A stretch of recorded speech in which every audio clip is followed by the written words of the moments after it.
You are now listening to the Someone's Favorite Productions podcast network. Almost.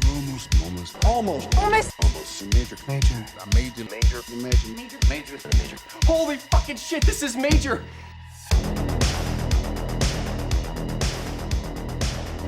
Hello and welcome to this week's episode of Almost Major, where we talk about the many major studios and the films they released. My name is Kevin Tudor. I'm here with Bryden Doyle.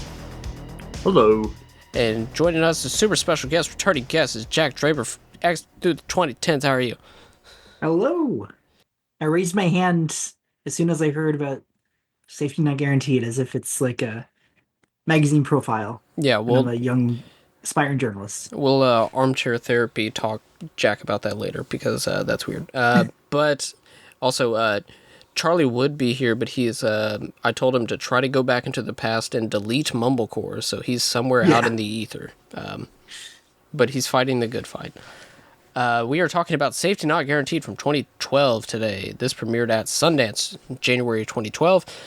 And released June 8th in 2012 in 9 theaters and maxed out at 182 theaters. This was nominated for Best First Feature and won Best First Screenplay at the Indie Spirit Awards. It was nominated for Grand Jury Prize and won the Waldo Salt Screenwriting Award at Sundance. Bryden, please tell me who Waldo Salt is. He was a screenwriter. He wrote Midnight Cowboy and Coming Home, among other things. Let me pull up a couple of his other credits. A bit like how they have the award named after Altman. They just love to give significance to something that's otherwise just, for your screenplay or your ensemble. Did he write anything that's like Safety Not Guaranteed is my question. Not so sure about that. Okay. I gotta be honest, I haven't seen some of these, but I mean, like Serpico, he wrote that. That's a great movie. He wrote the narration for Blast of Silence, which I've heard is really good. He wrote additional dialogue for the M remake, which I need to see. Uncredited writer on the Philadelphia Story. He's been dead since the 80s, it's they've named they named that award after him, and I also was curious, thinking like, what else won the Waldo Salt Prize winners? Some movies. Looks like they started giving the award back in 1991. Okay. They've had a couple years where two movies have both won the prize. In 1991, Trust and Hanging with the Homeboys both get the prize. In 1999, it's Joe the King and Guinevere both tied for the prize. Some other notable movies: What Happened Was, Living in Oblivion, Big Night, High Art, You Can Count on Me, Memento, Love Liza, The Station Agent, Squid and the Whale, Winter's Bone. Since Safety Not Guaranteed, some other notable movies: Skeleton Twins, Stanford Prison Experiment, Ingrid Goes West. On the Count of Three, Emergency, A Real Pain. So like a fairly good mix of movies that are like, have like some reputation, but then it is also movies that like, I'm gonna just name a few of these here. The Water Dance, Combination Platter, Sunday, We Don't Live Here Anymore, Grace Is Gone, Paper Heart. Did any of these ring any bells to people? I mean, I've seen a couple of these, We Don't but Live Here Anymore, I believe that's like 2004, and it has like it's like the 2000s version of The Big Chill almost. Well, I don't know. Well, I don't know. I mean, it's about affairs. That's what I know of what it's really about. I have not seen The Big Chill, so I should shut up. But I was just like, big cast, it's got to be like The Big Chill. It does remind me, like I said before we started, the Grand Jury Prize of like how sometimes they nail it. Clearly, it's a very important first effort, and everything is there before even making a few more movies, and then sometimes it's like, well, what were they thinking? The common example was like Mural and the Dying Girl. I remember I think our group like picks on that movie sometimes. Like, yes, because it's really easy. Because it's really easy, and like this was hot for a minute, and then like as soon as it came out in like early summer, it just kind of dissolved from there. Also, the movie I saw that it won the first screenplay award for Derek Connolly in 2012 for The Spirits. Should I read off the nominees? Oh, you go right ahead, sir. Please, The Spirits. Rama Burstein for Fill the Void, Christopher Ford for Robot and Frank, Rashida Jones and Will McCormick for Celeste and Jesse Forever, Saw that in theaters. Yeah. Jonathan Lisecki for Gay Bye. Huh. Okay. Yeah. Tough Wow, competition. First screenplay. What was the second one that you named? It was a title that didn't ring a bell. The second one was Christopher Ford for Robot and Frank. What was the first one then? I'm sorry. Rama Burstein for Fill the Void. I don't know this one either. I don't know what that is. Yeah. That was the one that didn't ring a bell. It's an Israeli drama. FEEL or FILL? FILL. Okay. It would be funny if it was if it was a movie about a guy named Phil who is also a void. Phil, comma, Who was the void. avoidant. Yeah. Well, there is that, and then there's Safety Not Guaranteed, which had a budget of $750,000, which might be the lowest budget film district movie. It kind of has to be, I would think. Opening weekend made $97,762, domestic gross of $4 million, overall gross of $4.4 million. Top 5 films that weekend: Madagascar 3, Europe's Most Wanted. Contender for the best movie of the decade, Prometheus. Contender for being a movie of the decade, Snow White and the Huntsman. Oh gosh, saw that in theaters. Ugh.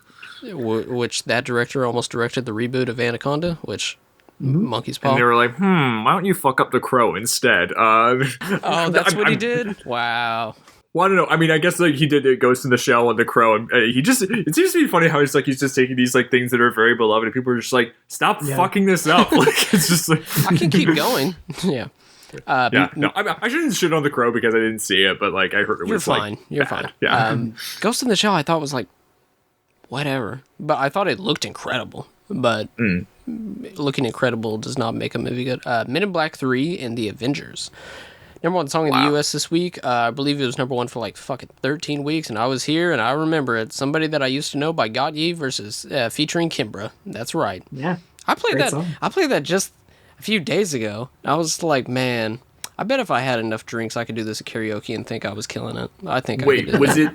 was it the actual song that they were playing, or were they playing that Doechii song which samples somebody that I used to know? No, not Anxiety. Yeah, No, I've been hearing that at my work a lot, and I'm just like surprised I haven't heard. Like it's like wait, so they've been playing "Shake It" by Metro Station, but like somebody I used to know is like two outside the spectrum Can't of like do what we've been that, no. playing.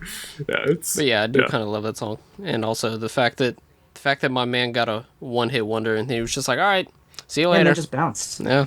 Yeah, so that was number 1 in both U.S. and Canada. No, number 1 in Canada was Payphone, featured by Maroon 5 and Wiz Khalifa, which Oof, I heard. sorry, I heard. U.S. wins. Yes, I think it was like 2 weeks before that was number 1, Somebody That I Used to Know in Canada. But Payphone by Maroon 5, I heard that every 20 minutes while working at Best Buy because we had just loops on the TV when I worked in home theater, and that was on there like every 20 minutes. So It was your Michael McDonald moment from For Your Virgin. I came in here and I said, if you don't turn off this fucking Maroon 5 song, it was that, a Train song. Also in the home theater section at the time, we had a few TVs that had like mounted 3D glasses to watch stuff, and it just played a loop of fucking Black Eyed Peas in concert in 3D. I don't know how I didn't like 3D print a gun and just take myself out while working at Best Buy. Anyway, plot description from Google. A disaffected magazine intern played by Aubrey Plaza befriends an unusual guy played by Mark Duplass. Pretty sure every movie Mark Duplass is in can be categorized as an unusual guy who is looking for a partner to accompany him on a trip back through time. I believe there's more people in this story, but sure. Written by Derek Connolly. First screenplay after this, all 3 Jurassic World films. Monster Trucks in 2016. Kong Skull Island in 2017. Okay, keep going. Detective Pikachu in 2019, which I thought was like perfectly fine. Yeah, is that his best movie? Jeez. Yes. And story by credit for Rise of Skywalker. And he apparently is writing the upcoming Metal Gear Solid and Legend of Zelda films. Yay. Oh, great. Sure, that'll happen. Yeah. Wasn't Rise of Skywalker going to be Colin Trevorrow originally? Yeah, and then he did Book of Henry, and then I guess. Book of Henry happened. Yeah. There was a Creative differences, right, guys? There was a bottom of the barrel ass IMDb fact, and I should have put it on here, but I think I was just like, I don't care. Is it like they talk about Star Wars in this movie? As Star Wars is a franchise that Colin Trevorrow is going to work in. I got it right here. When Jeff approaches Kenneth about the time traveling ad, he mentions that he would like to go back in time to see living dinosaurs. Kenneth later mentions being a fan of Star Wars to Darius. Director Colin Trevorrow's next movie would be Jurassic World, which deals with an amusement park that features living dinosaurs and stars Johnston. I didn't even think about the dinosaurs thing. That pisses me off. He also was the appointed director of The Rise of Skywalker, but stepped down in 2017 due to creative differences. Who are these people that watch movies like this? Like, I don't get it. Like, do you think that he was choreographing that he's going to be in Jurassic World? And like, no. It's called a coincidence, and it's not an interesting coincidence. Yeah. Do you think when Colin Trevorrow lost the Star Wars gig, he was like Jake Johnson in this movie when his old fling kicks him out and he's like, I'm going by choice?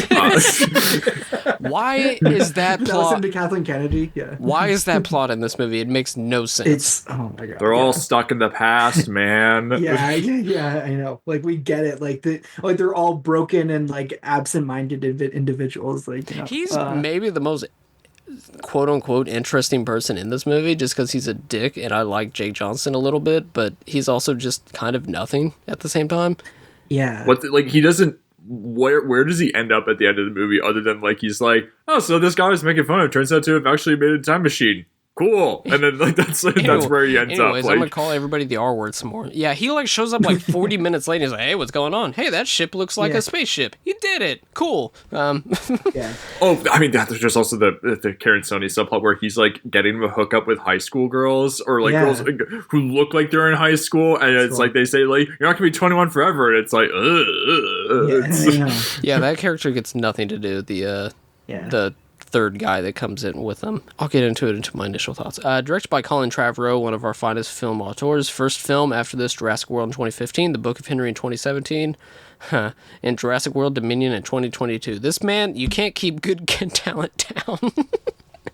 Book of Henry, good lord, that is a movie I could talk about for so often. It's so fucking unbelievable. Seeing that in theaters was just, man, what a time. The Jaden Martell character in that movie, not dissimilar from Mark Duplass's character in this movie. I feel like it's sort of feeling like, is that the Henry character? Is that the Henry character? Okay. Yeah, he is the titular role. The one who's like, I need to balance the scales, and like he is like loves inventing stuff, and it's like, you might be a little off kilter, my man. I mean, it's truly deranged film. Deranged. Yeah. I've not seen any Colin Trevorrow's movies because I don't care about dinosaurs. I'm really sorry. Starring Aubrey Plaza as Darius. I was looking to be like, was this previously like written for a guy? Because I was like, I've never heard of a woman named Darius, but whatever. Yeah. It was written for her, and same thing with Jake Johnson's character. Prior to this, I didn't write this down. I believe she was on 30 Rock in 2006. Funny People in 2009. Scott Pilgrim in 2010. 124 episodes of Parks and Rec in 2009, 2015. I guess I'm the weird millennial. I've seen like 2 episodes of Parks and Rec and just didn't continue. I think it was the Better Call Saul Breaking Bad situation where after Breaking Bad, I was like, all right, that was great. And they were just like, we got more. And I'm like, I'm good. So, like, after watching most of The Office, and they were just like, we have, like, something that's, like, Office adjacent. And I was just like, buy a Steadicam, for Christ's sakes, please. Just buy a tripod, and I'll watch it. Which I also hated about the cinematography in this movie. Just please quit, like, put the camera down, please. Yeah. After this, Charlie Countryman in 2013. Jack, has anybody asked to come on for that? We're getting too many shortlists with Charlie Countryman on it, and therefore they just cancel each other out, and that means we just can't cover it because too many people have suggested it already. People are like, oh, that sounds great. I would love to come on for either Charlie Countryman or Mr. Nobody. And you're just like, I'll get back to you. Right. Yeah. Before Moonlight, before Mad Max, before The Social Network, before Parasite, all these great movies, it was Charlie Countryman through and through. It's always been you. 2010s and review, you really think of like the Aubrey Plaza movies that she made while Parks and Rec was going on. I mean, that's That's what we all think of. No, not As at someone all. who has seen Charlie Countryman, she is in one scene in the movie. She is Shia LaBeouf's girlfriend at the start of the movie, and then or ex-girlfriend, I think. And then he's like, "Well, my mom died, and I'm going to Budapest." And then that's it. Like it's. She's in Ned Rifle in 2014. That is a movie that I have not seen, but I would like to see. Who is that? That's Hal Hartley, which the aforementioned Trust, which I really dig. I just need to watch more of his movies, but I also feel like that man has just never stopped working. And Yeah, that's his most recent movie. Yeah. really, I thought he had like one. I think so. Or his last most major movie, if Right, because I believe that was a part of a trilogy. He's done some TV as well. Like he directed some episodes of that show Red Oaks on Amazon Prime, I think. Yeah. Okay. Ingrid Goes West in 2017. That's probably her best film role right there. I saw that preview screening at New York. Ingrid Goes West. Yeah, I saw that at a preview screening in New York when I was there, and I remember when it was over, somebody behind me said that movie is just going to advocate for people trying to kill themselves so they can get famous. And I was like, you don't know how to watch movies. I don't know what to tell you. Child's Play in 2019. Oh, go ahead. I also quite like just speaking favorite roles where she's had some role of significance. Little Hours from the late Jeff Bana. Oh yeah. Yeah, no, I like that one It's too. a very funny movie. Yeah. My other favorite one is Child's Play in 2019. Actually a good movie. Mean as hell. And that entire movie is just like, let's just murder children. And I was like, I was not expecting this to rule, but it's pretty good. 27 episodes of Legion from 2017 to 2019. Happiest Season in 2020. I quite like that movie. I'm sorry. Emily the Criminal in 2022. Really good in that. Yeah. 7 episodes of The White Lotus in 2022, where she was nominated for an Emmy and a Golden Globe, and Megalopolis in 2024. Mark Duplass as Kenneth. Prior to this, a bunch of mumblecore nonsense. After this, a bunch of mumblecore nonsense. Jake Johnson as Jeff. Prior to this, 146 episodes of New Girl from 2011 to 2018. Same year as this, 21 Jump Street. I believe he plays the principal, where he's like, I'm one gay black kid getting punched in the face away from a nervous breakdown. After this, Drinking Buddies in 2013, more mumblecore nonsense. Neighbors and Let's Be Cops in 2014. Now, has anybody asked to come on to do Let's Be Cops? A similar situation as before, except we would have actual police officers DMing us on Twitter. That's why we left Twitter and went to Blue Skies, because we would have too many cops DMing us about Like, no, we're not guesting covering for that. Well, Let's Be have you Cops. covered End of Watch? Don't you know that how bad your man to look? Anyway, that's Do you say besides the Neighbors? He's in that movie? I've seen that movie like a couple of times. I have zero memory of him in that movie. Look, I forgot. wow. I forgot his name, but look him up while I'm going through this. Wow, man. Jurassic World in 2015, collabed with Aubrey Plaza again for Mike and Dave Need Wedding Dates in 2016. I'm not going to ask the obvious question. He's in one scene in that movie. He's the boss of the bar where she and Anna Kendrick are working at the start of that movie, and then they get fired, I think. And then, like, he's not seen in the rest of the movie. Also, I believe that Johnson and Plaza are both in Joshi, Jeff Bana's movie. Right. I don't remember Johnson especially well in that movie. Plaza's did in that movie for sure. But yeah, has a small part in that movie. I mean, there's like a bunch of people in that movie. Who plays Mike and Dave? Zac Efron and Workaholics dude? Adam Devine. Yeah. That's Adam why I Devine, haven't yeah. watched it. Okay. Win It All in 2017. 3 episodes Good enough. 3 episodes of BoJack Horseman in 2015 to 2017. Yes, he's the lawyer in BoJack Horseman. He's very funny in that. Where yeah. he's he's Mr. Peanut Butter's lawyer, and he keeps he's like so stressed out. He's like, stop spending money and like doing all these things and everything. And then like there's like it cuts to like him. He's like playing catch with his kid, and his dad's like, Dad, you see what's better? He's like, oh, my stress is down, my blood pressure's low, and then Mr. Peanut Butter just like drives onto his front lawn. And he's like, no. I think that's after his governorship, his run for governorship. Right. That's Yeah. I never finished that show, but that was good. Yeah. It ends on a great note. Yeah. Tag in Spider-Man Into the Spider-Verse in 2018. Spider-Verse is good. Yeah, he's good at that. Yeah. Yeah, I feel like he's sort of like there's so much good to love about Spider-Verse that he's like gets lost in it because of just he's like the lead and you don't think of the real Spider-Man. You just and he's kind of like secretly great in it. 18 episodes of a show called Stumptown from 2018 to 2022. Sure. Watch the whole fucking thing, my man. It's like a mystery show with Kobe Smulders from How I Met Your Mother, where she's like an ex-army person who ex-military person who turns into a private eye, and he's like the bar owner who like used to steal cars and used to hook up with her, and like Is he they're the same friends. bar owner for Mike and Dave? No, Hey, now. secret universe, yeah, shared universe. But yeah, no, that's a charming show. It does have like, it's one of those things where they have like ironic needle drops over some of the fight scenes, which is like annoying. But like they have like examples. Really good. Come on. There's a fight scene set to like an a cappella cover of "Girls Just Want to Have Fun." Yeah, I'm like that shit fucking drives me nuts. but then like the character relationships are really good, and I like the mysteries, especially like, you know, as it ramps up, like the sort of their mysteries that like sort of continue across many episodes, and she and Johnson have good chemistry. But yeah, it ended on a cliffhanger too, because I think it like started in 2019 and then ended in 2020, and then like we went into lockdown, and then like they just like were like, okay, we gotta like cut the show loose. Yeah. What channel or streaming service was it on? ABC. So I watched it on Disney Plus, I think, because it was like shared on that once they released all the episodes. In Self-Reliance in 2023, which he also wrote and directed. Also starring Karan Soni, Mary Lynn Rajkup. Is that her name? I really like her whenever she pops up. Yeah. Jeff Garland, she's the best in Punch Drunk Love.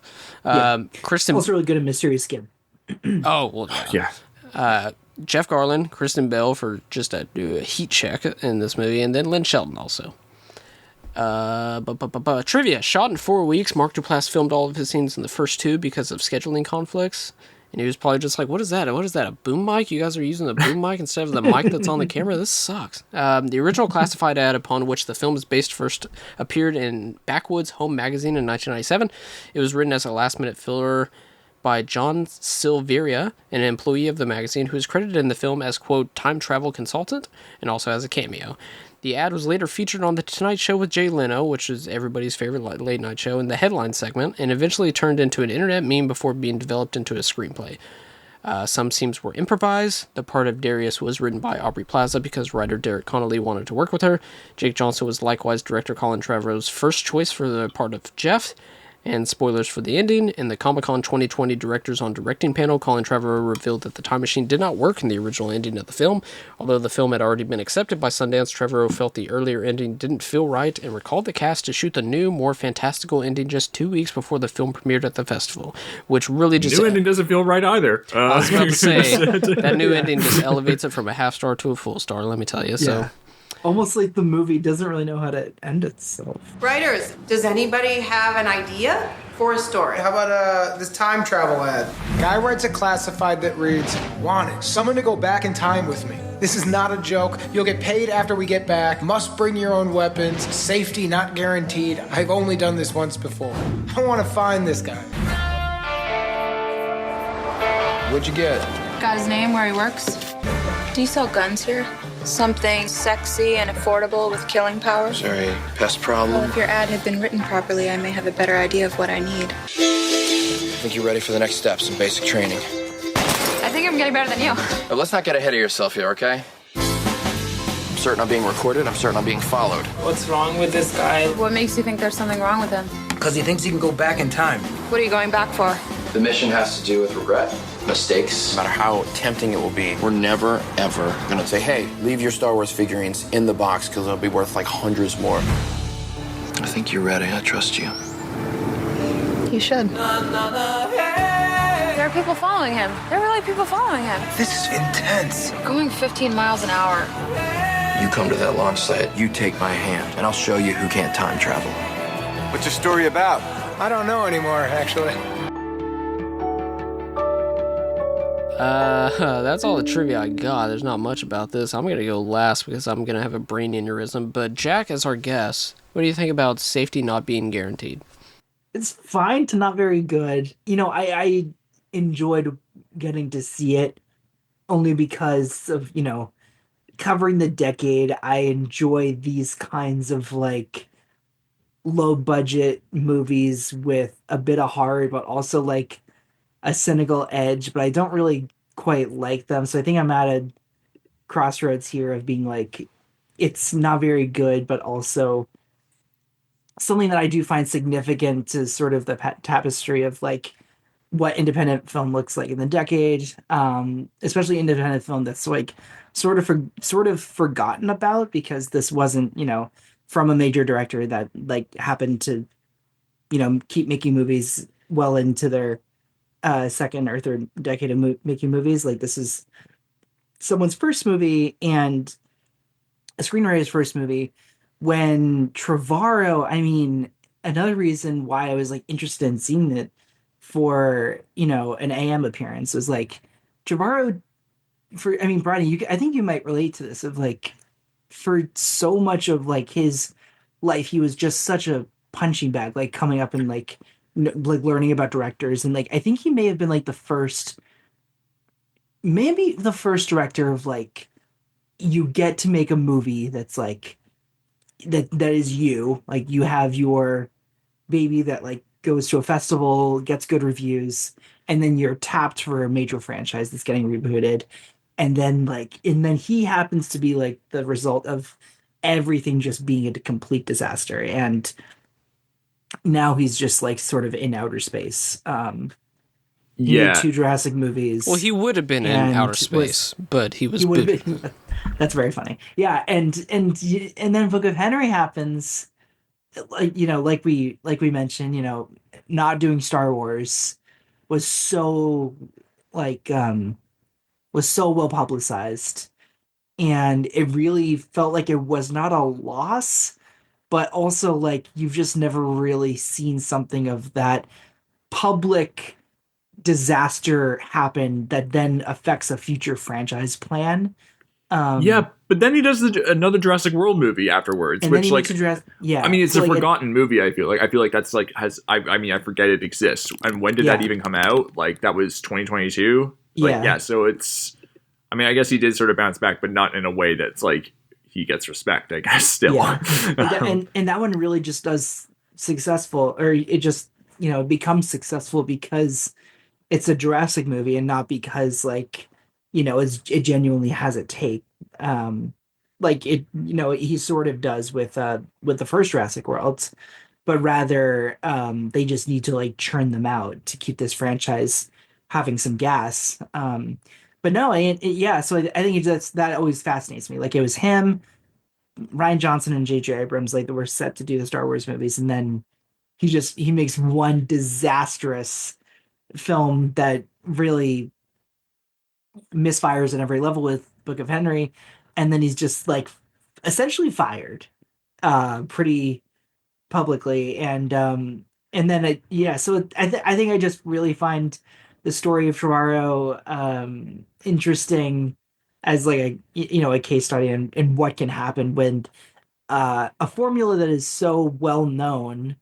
You mentioned Connolly writes for Kong Skull Island, so like that filmmaker.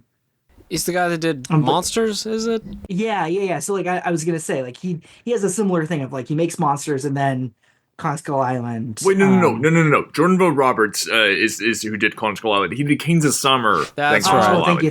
Gareth Edwards is the Monsters guy who then does like Rogue One. Yeah. That guy's okay as far as I know. Vogt Roberts is the one who Kings I think sucks. That's right. But still, on the track that, and I wanted to talk about this when you're done, of this trend that pops up in the 2010s of like grabbing a Sundance guy and just being like, yeah, you know, they made a movie for under $1 million. Let's give him $150 million. I hope he doesn't fuck up. If he fucks up, he'll never work again.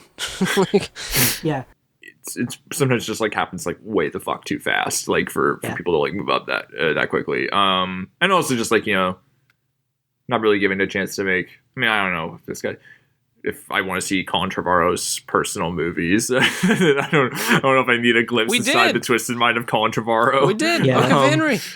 And it ruined his fucking career. Except he doesn't write that pointedly. I think that's another guy who wrote it. But yeah, who's like, that legend? Let me look that up. I think it's like a former true crime writer or some shit like that. I think he also wrote another movie that like had some wacko twist. Greg Hurwitz. Yeah, he also wrote a movie called Sweet Girl with Jason Momoa and Isabella Merced, which I looked up the plot for that movie and I was like, holy shit, this sounds like it's another Book of Henry thing where it's like this like mix of like sentimental drama and like genre stuff, and then it has like a terrible twist at the end. I haven't seen the movie. I just like read the plot synopsis on Wiki. I was like, this sounds not good. But yeah, I will also say about Trevorrow. I'm looking through his filmography. He directed his first movie is actually a documentary called what's it called? Reality Show. Which according to Wikipedia documents the attempted production of an unaired pilot for a reality television show called Rock the Party. Which I would be totally into, but apparently it's lost media now. Oh, really? Like truly lost? Interesting you say that, because there's another movie that's coming out this year called Taste the Revolution, which is about like student activist with Mahershala Ali that was like shot in like 2001, but like is just coming out now. He's like one of the Trevorrow's like one of the credited writers on that. So like, yeah, kind of an interesting thing, I guess. I don't know how that will be. But yeah, Safety Net Guaranteed. It's, you know, it's trying to fit this mold of like, you know, broken people that are trying to find like a togetherness with each other, and it kind of works out and it kind of doesn't. And this guy that they think is like in his own head is actually, you know, working things out. It just comes off so disingenuous that it is actually like pretty interesting to see something really backfire this much. And it just goes to show how good Aubrey Plaza can be with nothing. She 100% makes this movie more watchable than it should be. And also 85 minutes. Yeah, no, I was definitely happy about that too. Hook, line, and sinker. You ever looked at a wall for 85 minutes? Did it feel like 85 minutes? Fine, I'll get into mine. This movie fucking sucks. I fucking hate this movie. I'm not this type of person that likes this type of movie. It's just totally not made for me whatso goddamn ever. I think Aubrey Plaza I like Aubrey Plaza in a lot of things. I think she is quite bad in this. She really is not good in the emotional parts. Or like the scene wherever after she interviews like Kristen Bell and comes back and she's trying to like be accusing of him, but like trying to take him to task. I was like, this is bad, like quite bad. And the emotional also like directs it, but he's not a very good, you know, he's not he's not like strong. He fucks up the tones of the movie. He's trying to make it like, when he has that moment where like it's revealed Kristen Bell, who's always dead, turns out she's alive and everything, like the music that's playing is just like, why is this the type of music that you're playing, where it's just like kind of guitar noodling and shit and everything. It's just like, I feel like that should be like conveying like this a little bit more dramatically and everything. And like it's just like sort of like you said, Kevin, where it's just like the same sort of like, it's like vaguely handheld, like, you know, shot reverse shot, where you're just like, this is so fucking boring the way you're shooting this. Like, or also like, what if, or even like if not only the scene is played differently, but what if structurally like you flip it and Duplass and Plaza run into Kristen Bell when they're in the woods or something, like Kenneth, like you just kind of like faces it head on. Like I feel like that would even be like more interesting rather than like Plaza trying to be this like this third party between the two of them, trying to like convince Belle that like he's up to this, and then convincing Duplass that, you know, she's alive and stuff. So like, yeah, it just kind of falls apart. Yeah, I don't care. Look, I'm not one to immediately get bad vibes for a movie. Like, I always give a movie a chance. No, I'm just playing. It started with those fucking Tumblr core-ass guitar notes, and Aubrey Plaza, who I do like, does some top tier, like, you know what? I'm different. And I was like, oh, God. Oh, no. I have stepped into shit and fallen into a rake. Like, Did you get it that, like, when she was talking about how she was really outgoing, the film was actually contrasting that by showing her, like, moping at a party? That was pretty clever, I think, showing how it was like maybe presenting a different side of herself. Yeah, no. Yeah, that scene is like that one song that sampled the Portishead song that annoyed the shit out of me back in the day. What was that? It sampled Glory Box. That was Around the Corner? No. Don't be shitting on Tricky, my man. No, not that. This was like 10 years ago. It was like a singer-songwriter. The entire song is talking about her. She's at a party and she doesn't like the people there because they're, you know, they don't like this. They don't listen to real music or something like that. I was just like, shut up, nerd, and go home. How about that? I forget what it was called. But, yeah, this is the thing of also, I can't stand fucking mumblecore. Like, Yeah. can't stand it whatso goddamn ever. We were going through mumblecore before we started. You would say this is mumblecore, Yes. or you like If would you say it's it's not mumblecore adjacent? it's also adjacent, but it also feels like somebody like looked at mumblecore being a thing and be like, we can do that kind of like on an indie level. But like this has special effects in it, so like I don't think it is. It's like it's kind of the same of like Your Next being like a mumble gore movie, even though I love that movie, but that's like one that I'm just like, oh, I can deal with it because it has mumblecore people in it and whatnot. But I mean, but on that tip, it feels more so like somebody at an indie studio being like, we could do that like kind of on a bigger budget, right? And be like, well, how do you make that? And be like, okay, we get like get Mark Duplass. Is he busy? We get somebody doing like very bad like Urban Outfitters guitar music. We got that? Okay. Everybody is really different and really quirky, and nobody understands them.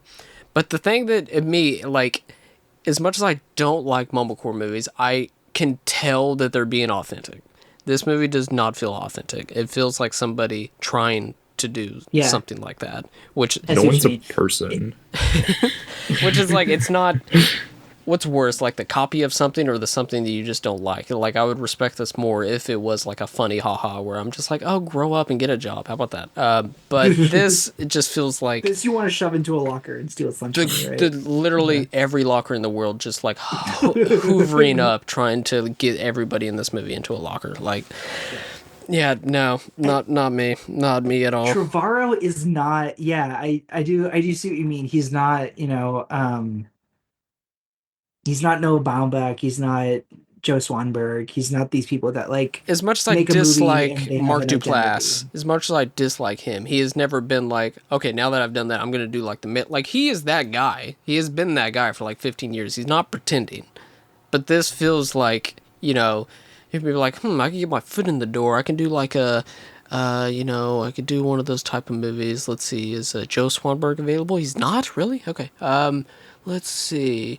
I can get a few people we could do that, and then, I can do some dinosaur movies, and it's fine. This one feels more cynical as far as the upgrade to, like, a big-budget movie than somebody like the director of Candyman doing, like, Little Woods, which is, like, that's not... That I don't feel that whatsoever with Little Woods. That's a great movie. And then, who are some other 2010s, like, alums that were indie people and just immediately got tagged for... studio movies? Well, I think like one of the Ryan Johnson. Well, yeah. Well, the other person that came to mind was I think he's not quite. But... I want to see.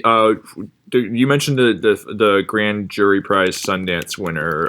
That was something that the one example that struck me as kind of interesting was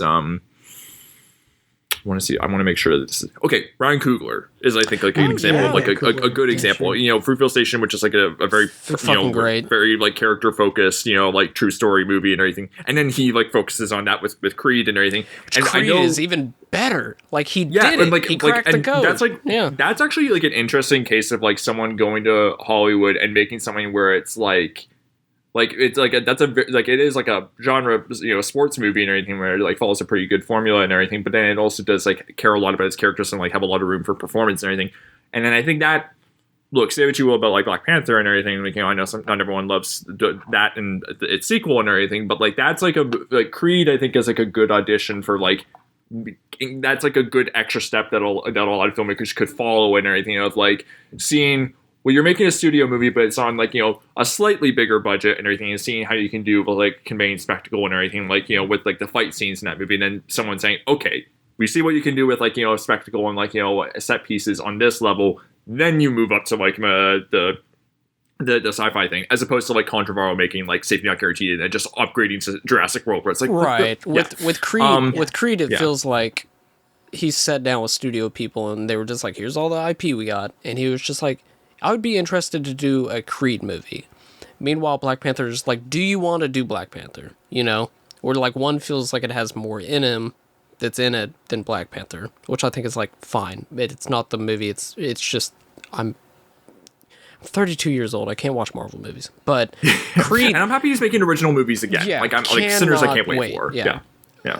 Creed. Watch me just cry for 2 hours straight. Just the best shit ever.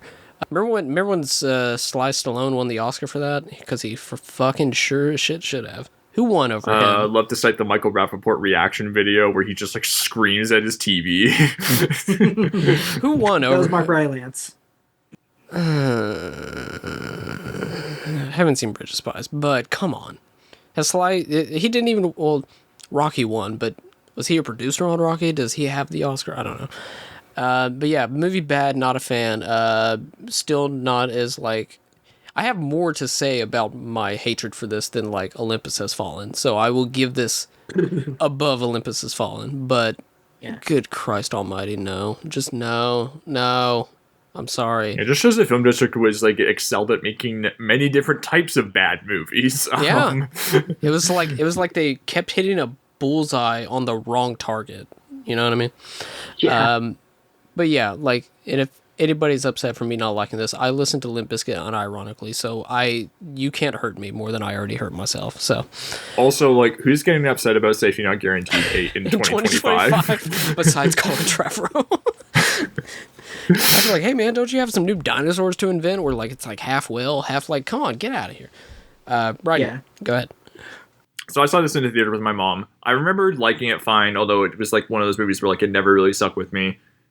I don't really like Trevorrow's follow-ups. Like, I didn't like Jurassic World when I was a teenager, which for years was the only Jurassic Park movie I'd seen the whole way through. Deranged. Until like 4 or 5, I would say about 5 years ago, the only Jurassic movie I saw was Jurassic Park 3. So, what's worse? Okay. Better than Jurassic World.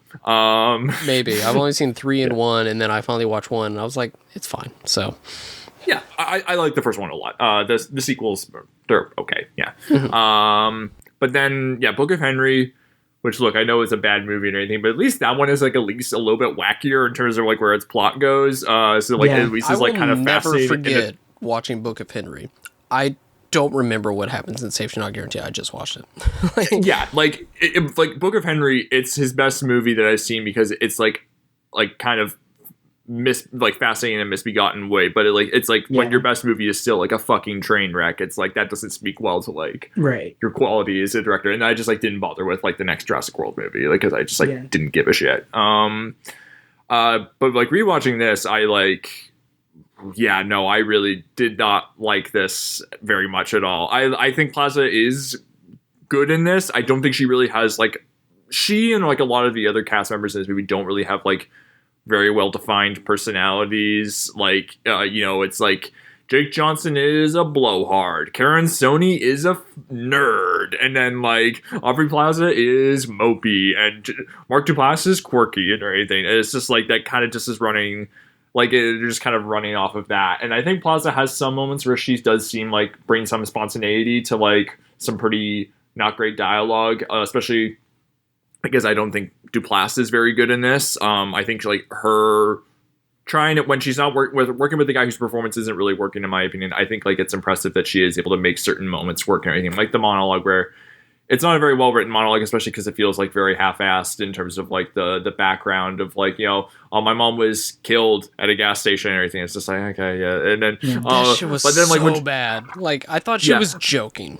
Like, but then when she like, I did like it when she like rolls her eyes sort of about like, it's like, because I had to have chocolate milk and everything, and I'm like thinking, okay, like it's like lousy writing and everything, but like the way that she almost seems to be kind of like getting annoyed with herself over how she was like as a teenager and anything. It's like I'm like, oh, that does feel kind of relatable, I guess, like, because I think about like times when I was like an asshole teenager, where I'm like thinking, why was I like that, like, but yeah, I don't think Duplass really. I think if this movie really wanted to work, one, you need a better director. If this movie wanted to work, it would work. Like, a good version of this movie, I think, would be one that does mind tension or suspense out of like Mark Duplass's character being possibly dangerous, or not dangerous, because I don't want to like mischaracter. I don't want to like make it like if his character is like unwell, I don't want to like make that like one-to-one with dangerous and anything, but like if there is like thankfully it does take that characterization like lightly. Like Yeah, it yeah, doesn't yeah. go all in. So like there, it does, it has But that going like, for it. but like the guy of like where he's like saying bring your own weapons and he's doing like martial arts training. It's like there is something maybe like a little and like thinking that he's being followed and or anything. It's like Duplass. I was thinking about this. He has done that before, where he is like he can play sort of like friendly guys who do seem like a little bit off. Like I mean, the Creep movies are weirdly popular with some people I know, which I think I remember those movies being in a fine. Shudder movie that's like sort of Creep adjacent. It's called the Creep Tapes. It's a series. It's also like a Creep sequel. Okay. Yeah. Okay. I watched the first one of that and I was absolutely not. Absolutely not. The second one is okay. It does have Desiree Akhavan, who I think is like a pretty good actress, good director as well. But like, but I think, but to your point about this needing like a different director, like the mumblecore of it all that it's trying to reach for maybe wouldn't give it that much more life, but Andrew Buchowski could do something with this in like sort of a way of like, I think that I like like Results, for example, like the movie Results. Like I quite like that movie because it's like there's something that's prescient about like three people that just like don't have their stuff together, but it's just like there is something kind of profound to say about like, oh, but they don't really go anywhere. It's just like they keep hitting dead ends in their relationship that like they're trying to make work, the three of them. And if that there's like something where it's like they don't really solve anything, like like that original ending that he had about the machine not working, like that's so much better, I think, because it just leads to this guy feeling like he's not necessarily a fraud, but there is like a pragmatism that he can then find out once this whole thing is an illusion. Yeah, and also it's like the movie. It's also like a weird contradictory thing of like the whole thing with Jake Johnson's arc seems to be this guy should stop living in the past and everything, and like because he doesn't like his life now and everything. But then like the ending of the movie, it's like the time machine works, and it's like, well, they do get to live in the past and fix it and everything. It's just like, well, okay, but that doesn't work. That's not how it works. What is Jake Johnson's arc other than he's like, hey, woman from my past, you should move with me, and she's like, no, and he's like, you know what, I'm out of here, and then that's it. Like, I mean, I said to you guys before the call started, this is like his character in this is like if Nick Miller from New Girl was like way sadder, way meaner, and not funny, and it's just like he just like Nick Miller and Schmidt combined into one. Yeah, but none of the sucks lovability of Schmidt, where you're just like, this is a golden retriever. Like this is not a real man. Like he's stupid, but it's like, oh, he's so cute. But yeah, and then like Trevorrow doesn't like it's like he really just like does not shoot this in an interesting way. Like he'll like we mentioned all like it's just like a lot of like shot reverse shot and like weird edits like in the middle of conversations. Like there'll be like it'll be like one stretch of dialogue, and then like for the second half of the dialogue, there'll just be like an insert of like Karen Stoney like sipping his drink. I'm thinking, why did you feel the need to have that shot in the movie or cut to that? And it's like, it's like the dumb like sort of like cheesy like like bumpy thriller music and everything to show like this is suspenseful, but we're not taking this seriously and everything, which again like undermines the whole thing of like they could be mining interesting tension out of like how serious this is like how much is like Duplass like telling the truth and everything, and like like especially as Plaza gets so emotionally attached to him and everything, and like I feel like it doesn't really get like the impact of like her feeling like she's been betrayed at the end of the movie. Like it doesn't like make it seem like devastating. It's just sort of got like I said, like when she gets the revelation of Kristen Bell and everything, it's just like the music does not match the tone at all, and it's just like filmed in a very ordinary way, and I'm just like, this is boring. And I think that those moments that I read of like, like what is the point of like Kristen Bell and like the odd music choices? Like I think this is a deeply unfunny movie. Like like all of its attempts at I laughed comedy once don't work, and I just read those attempts that you just listed like as choices to make the audience laugh, when in fact like it just reads as more like as like a sad character, or not sad, but like a character study that's a bit offbeat and doesn't really have much to say. about the person that it's trying to like study. Yeah. In the Duplass character. What's the one laugh you had, Kevin? Yeah. I mean, it's kind of it made me laugh just because the people who are going to be all in for safety not guaranteed are going to come for you. Just remember this. It's like the first line that Jake Johnson has, where it's not. I'll just say it. Fuck off. But it's where they're just like, okay, this is a story. Who do you want? He's like, give me the lesbian and the Indian. Like, I was just like, oh shit. Like, this is the guy we're dealing with. Kevin. I don't think that's. But I think it's funny that somebody it's was the shock of it. Yes. Yeah. And also, it's like they get ready to spend the next 80 minutes with this character. This guy, right? It was more so than just like, oh, that guy, and then he continues to do that. I was like, well, that's not funny, you know. Yeah, seriously, and like, I think it is those moments of like that kind of not shock humor, but like shock, like. In 2012, was that shock humor or was it just humor? I think and that's also my point, where it's like it's in those moments of humor where it's like, oh, this is sort of the last few years where you could do that and it would get a laugh. From my memory, like the last 3 years of this being like, oh, we can say those words and you would know who Johnson is referring to signal like, oh, this is a bad guy. This is like a sleazy. No, in 2012, this guy kicks ass. Like, and yeah, you could grab a beer with this guy. Yeah. You can do watch 2 hours with this guy. They do grab mini beers with this guy. There's a podcast I really love called Search Engine that tells like stories from the internet that people submit, and sometimes they'll interview really interesting people about like crises going on the internet, and usually they're mysteries to solve. And I feel like that the Duplass character is sort of like a mystery that I'll hear on Search Engine, as like, you'll never believe this guy from an ad from the 90s that has somehow resurfaced. But it's like, and it's such an interesting concept, but this is like the least interesting realization of it. Anyway, but it's also really depressing. Not depressing. That's maybe too strong a word, but it's also weird that like Karen Sony's arc is that like he spends too much time on the computer, and then like the thing that Jake Johnson thinks will make him cool is if he hooks up with like like hook up with a girl, and then, but it's like it's weird like. I think they're meant to be teenagers, because first like Johnson tries to peddle them off to like to people at like a high school football game where they're just like drinking beers and everything, and then like when they go to like Johnson says like, I had a shitty day, you need to get out of your life, get out and like live your life. They go to like a beer store, and there's like these people who are like just like hanging out by the front and everything, and there's like a goth kid, and I'm like thinking, are these like teenagers that they're hanging out with? Like and like Johnson does not help the creepy vibes by saying like, you ever partied in an Escalade before and everything. I'm like, oh no.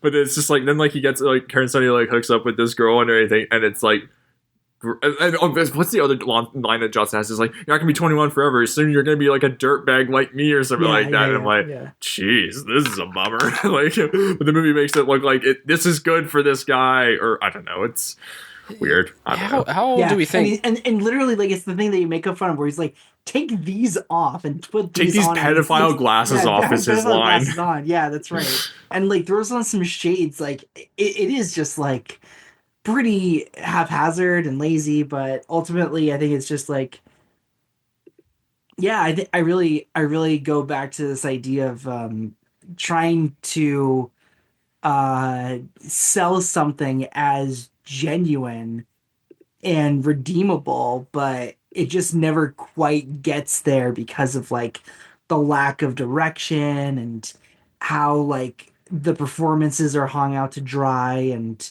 nothing is really fully realized, and therefore it can't accomplish that much with its runtime. Yeah, and it's just also like, it's like Book of Henry with like the weird white knight sort of thing of like, I need to save this woman in a bad situation or whatever, and it's just like, I don't know. I feel like it's like not interrogating those ideas necessarily very interestingly. I mean, like, it's kind of like, sounds like Duplass is like, I mean, like the way it's revealed, like Duplass was like just kind of this weird guy who is obsessed with Kristen Bell and everything at the end of the movie and everything. And then like Book of Henry, it's like, Jane Martell saying like, "No, man, there's no justice in this world. People need to follow my plan of murdering my next door neighbor." It's just like, what the fuck? Yeah, it's so weird. I mean, I did read Brian Talrico, who's like a writer for Ebert.com. I follow him on Letterboxd. He said like he had an interesting really read. High rating. Like I saw that too. Yeah, and his read of the movie was like, oh, like did like Duplass like go back in time and like actually like save Belle from like, like that's why she's alive now, is like he actually did travel back in time, because like he says I only traveled once before and everything, like time traveling and everything, but it's like, but why would he be talking about her like she's dead? And then like it's like, then how does he not remember this? It's like we're supposed to inspiring weird questions, but like what's the time travel logic if they already did it? Like how are they having this conversation right now? I don't know, it's weird. Like, but it's like, and again, if the movie was, it's like one of those classic things of like, obviously movies have like faulty time travel logic and everything, or a lot of them do, but like if they're engaging, who gives a shit about the questions or anything? Whereas in this movie,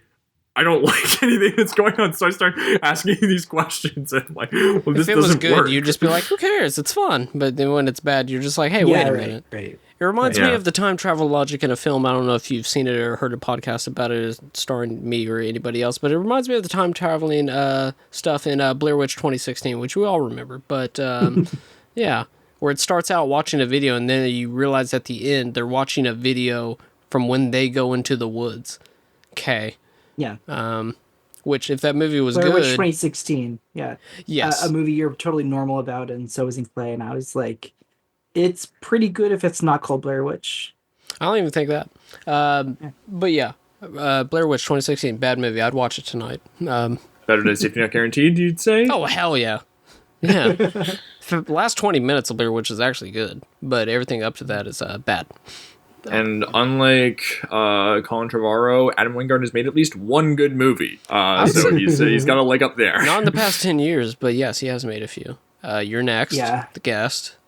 Is there someone, I mean, maybe actually there's someone obvious that I'm not thinking of, but like someone like Trevorrow where like they have an independent movie and then they just go big and don't look back.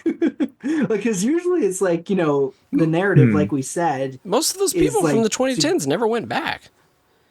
Jack Reacher never went back.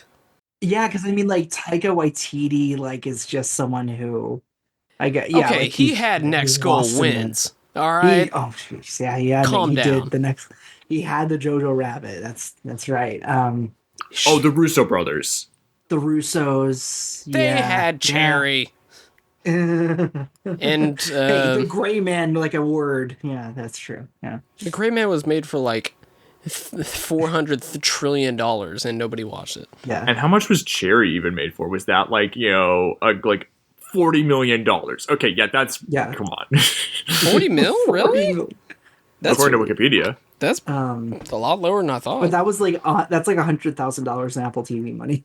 Right? Yeah, they were just like, "What's this? Who cares?" Yeah.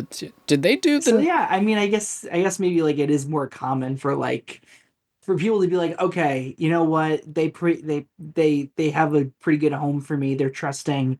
I'm like a palatable communicator. Like I can set up shop at like whatever studio, and people like the Russos or the Waititis or the Trevorrows, they'll just like, if you want me to make a movie in a studio, then, or if you want me to make a movie in a franchise, then I'll do it. And they just never go back to their quote unquote independent roots. Yeah. So I guess like, but then, and then, the flip side are like the Ryan Johnsons or the Ryan Cooglers of the world, where it's like, no, like I can't forget where I'm from, and like I need to start making like original, like still with big budgets, but still. Well, I mean, what was Knives Out, like 40 mil? Surprisingly, yeah, but like original movies, yes. like Sinners, like which is not based on anything, and it is like shot in IMAX and 70 millimeter. Like that's really cool. Yeah. That like I know WB is like treating him like Chris Nolan or something. As they should. You know, it's a better direct. You know what? Never mind. I'm not going to say that. Well, I was also going to say too, with like the thing of like we're talking about like I think there are cases where like you can mourn like directors that's like they don't return to the movies that they started out making or anything. But it's like, I mean, with Trevorrow and Connor, it's like, I mean, I didn't like this. Like, so don't go back, don't go forward. What they went on to do next was like, kind of the same level of bad and everything. It's just like on a bigger scale, I guess. It's Don't go back, don't go forward. Movies, big or small, What's more interesting? I would much rather a big budgeted just shit fest than like something that like looks like it was made for like $5. Because then I'm just like, wow, there's a lot to get into. Numerous people signed off on this, and I just want to get into the psychology behind that. This is just like you shot it in a backyard. Sure, that's fine. I don't care. That doesn't offend me. It doesn't offend me like going to a midnight screening of The Devil Inside, where, any last thoughts on Safety Not Guaranteed? Nope, I think we said it all. I think the legacy of the type of director in the decade you'll see interests me more than the actual movie. I'm always happy to talk about Aubrey Plaza and see her in just about anything. Yeah, the direction's pretty lacking. It's not very interestingly written or realized. Like we say, Plaza doesn't have great chemistry with Duplass like you want. I feel like the movie could have been I feel like there was something there, like Bryden was saying. And that's also just leaving like something empty after you finish, where it's like you just kind of feel like it was like underdone. But the fact that you see something like of potential within this story like also makes it a lot worse.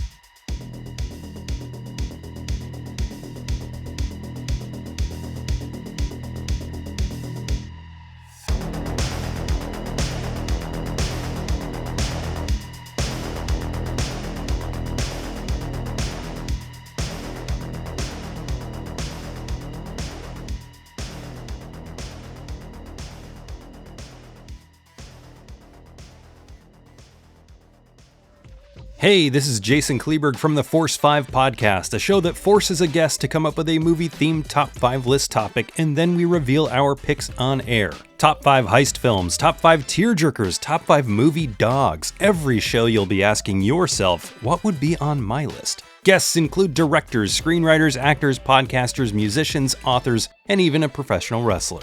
Subscribe to the Force 5 podcast, and you won't just be a listener, you'll be a list nerd. The Force 5 podcast, available wherever you're listening now.